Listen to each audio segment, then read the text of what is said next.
Kyle, just quickly, how you feeling right now, and what is it going to be like going up against a player like Devontae Smith? Personally, I feel good right now.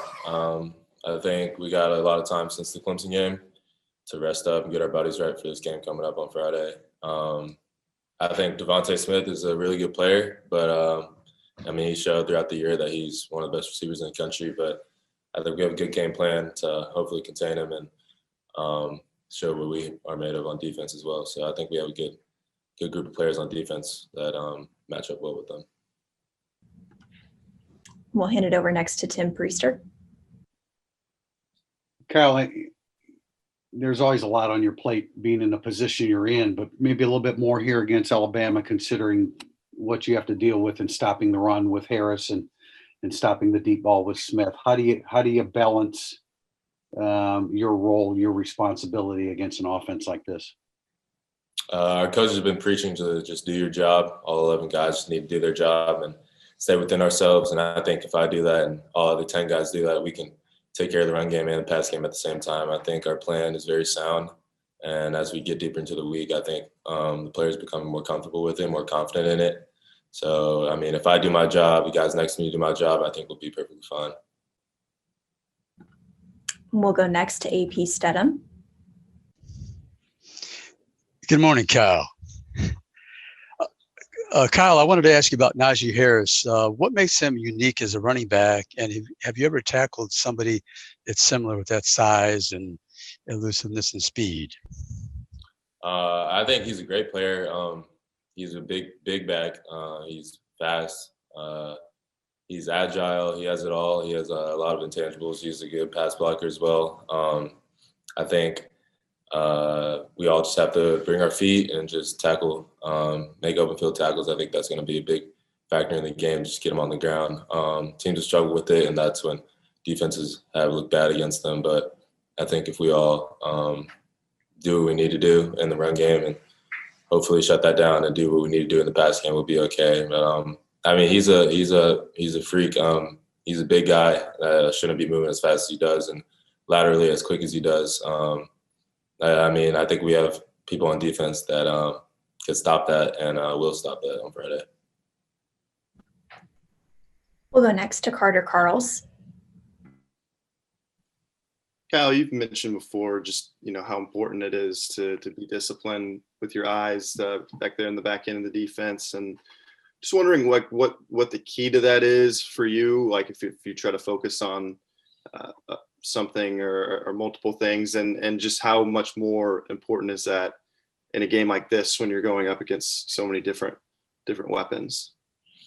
Right. I think you always have to be cognizant of how many people that can hurt you on the field, especially playing against Alabama this week. But I think it all goes back to our coaches talking about doing your job, and me personally not trying to get out of myself and outside my body and make plays that aren't mine. I think whether it's a play where I have to keep my eye on the receiver and not look in the backfield, or keep my eyes on the quarterback and just play off him, I think that if I stay within myself and do my job, I'll be perfectly fine with my eyes and my progression and stuff like that. And I just need to be patient and just do my job.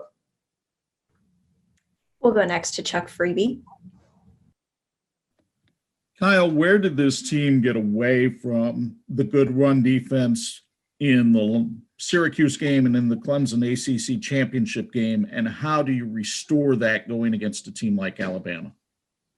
I think it's just we had a couple games where we weren't filling gaps correctly, or were slow to our fits, or didn't necessarily fit where we needed to. And I think we've gotten it fixed. It was a problem, but I think a problem's been addressed. Coach Lee and everybody on the staff has addressed it, and I think we've gotten it fixed.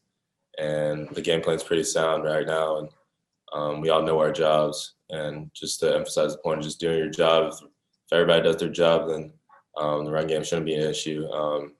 I think we all just have to play our game, not try to do too much. I understand it's a big stage, but we've all been here before. We've all played football, big games. And I think if we just keep that in mind and keep in mind that we're a great team too, we'll be okay. Next question will be from Andrew Mentok. I know a lot of third down success comes from how well you do on first and second down, but I believe against Clemson more than half their third down conversions were 3rd and 6 or longer. What maybe do you have to do against Alabama to kind of get back to being one of the best teams on third down, especially on 3rd and long? Coach Lee always preaches throughout the week that first and second down are really important downs, setting up their down, like you said, like 3rd and 5, 3rd and manageables. They have a wider variety of plays that they can run to get those 5 yards they need or 4 yards, whatever it is. But if we get them in 3rd and 7, 3rd and 8, 3rd and long situations, we can go deeper into our third down playbook and get some pressure going or get some more stuff going in the coverage game. And then the offense is only limited to a certain amount of plays that they can run too. The run's kind of out of the option. So I think we can focus more on being just pass defensive players and not focus on too many things at once. And I think that is what maybe got us tripped up with the Clemson game with the quarterback run and stuff like that in 3rd and medium situations. So I think if we get them in 3rd and long situations, we'll be much better. We'll go next to Mark Skoll. Hey, Kyle, Clark Lee just mentioned that he remembered telling you before the Cotton Bowl in 2018 that you would be on this stage playing there someday. It was cool to see a picture of you on social media of you at the game. What do you remember watching that game? And now what is it like for you after watching that game just 2 years ago? Now you're playing in the same building in the college football playoff. Yeah, I think it's cool how everything's kind of come full circle. Obviously, that game didn't go as we wanted it to, but I mean, we all have the chance to make up for that now and change the narrative. I think there's a lot of hype surrounding the game. Just talks about Notre Dame not being this, Notre Dame being that, and I think within the program, we all know who we are and know what we can do, and all know what kind of game we can play if we're all on the same page. So it's cool to get that second chance, and definitely seeing that in person makes it mean more. I mean, we'll be there on Friday, hopefully, perform how we need to. And we'll wrap it up with you with Ralph Russo. Hey, Kyle. So you were an elite recruit. I think that's fair to say. And I'm going to make an assumption that you lived in a world or sort of occupied a world where you had interactions with other elite recruits through camps and things along those lines. I'm wondering if you can provide a little bit of insight. It does very much seem like the kids who are recruited at that level all sort of end up at the same schools, or there's a very small number of schools that seem to interest recruits at that level. Did you sense that when you're with, kids who are being recruited at that level, that everybody seemed to have Georgia, Alabama, Clemson, Ohio State, maybe Notre Dame in there? And I guess the other part of it is, do you have any sense of why? Yeah, definitely.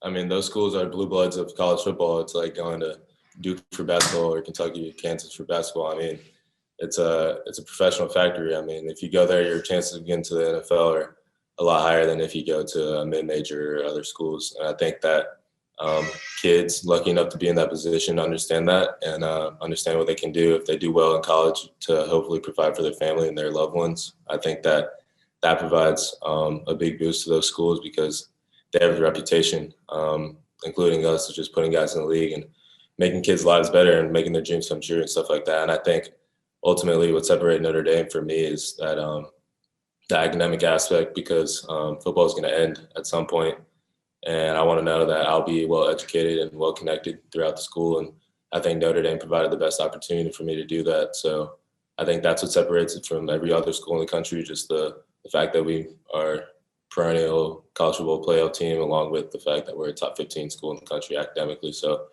I think, yeah, those blue bloods, they're attractive to high recruits and even lower recruits who may deserve to go to those schools. But yeah, I think that may be the reason why highly recruited kids choose schools.